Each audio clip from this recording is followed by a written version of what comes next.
My talk will be, as mentioned, about transforming violence in Venezuela, which is an interesting thing, taking into consideration what's happening in my country. Now, I will start with a few exercises, just to get people in the context. What comes to your mind when I say the word Alcatraz? Maybe the bird, you can raise your hand if you want. Or the prison, I heard. Nice. Right. Now, if you have read about this project, what you have in mind looks like this, and it's rugby. Now, another exercise. Let's imagine that you're born into a low-income area of a small town 1 hour away from Caracas. Your house could have looked like this, probably. And since at a young age, you were subject to violence, so your friends and hanging out with them, and be advised, the next picture will be a little bit, sensitive. Hanging out with your friends could have looked like this. Yes, those are weapons, and that's a barbecue. So the reality is there's a little to no opportunity to move away from this violence. You were probably also not raised by your family, like mom or dad. You were probably raised by your grandma or an aunt, so you were always feeling a little bit marginalized. And you did not know any other way of living. Well, for some people, like the people that is in this project, the picture is a little bit hopeful, and not OV1 as the only hope, but rugby is their only hope.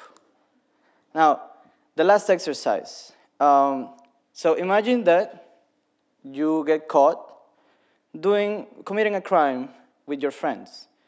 But instead of going straight to jail, this company gives you an option for the first time in your life. You can, surrender to the police and you go to jail, or you work and repay for what you have stolen. This is precisely the option that was given to the kids in this project called Proyecto Alcatraz. This was the birth of the project in 2003.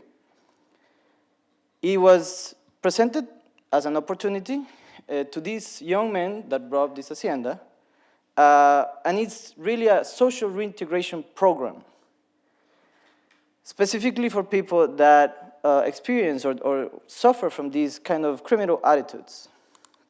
Now, the project is based around psychological support, training in values, restorative justice, and education for work.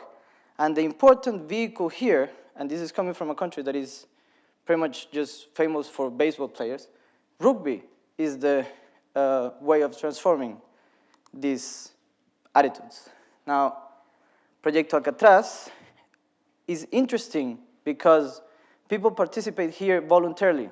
They are the ones deciding to change their lives and transform this violent leadership into a virtuous one, okay?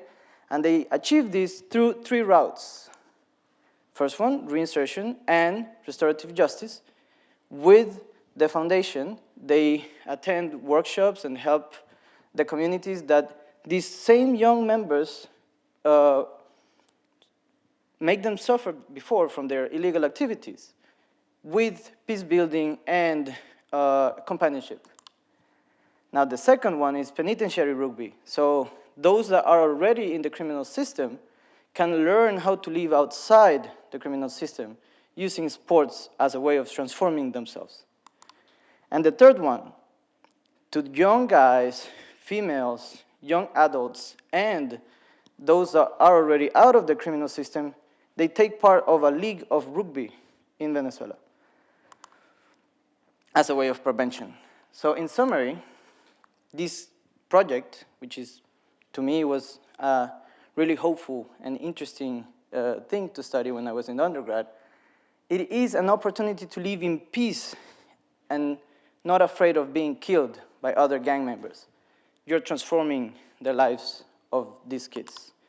And it's an opportunity to save the life of the whole community in which these guys were living before, by just giving hope to a few individuals that were marginalized from the same community because of their criminal attitudes, is changing the life of just a few as a really hopeful and really useful way.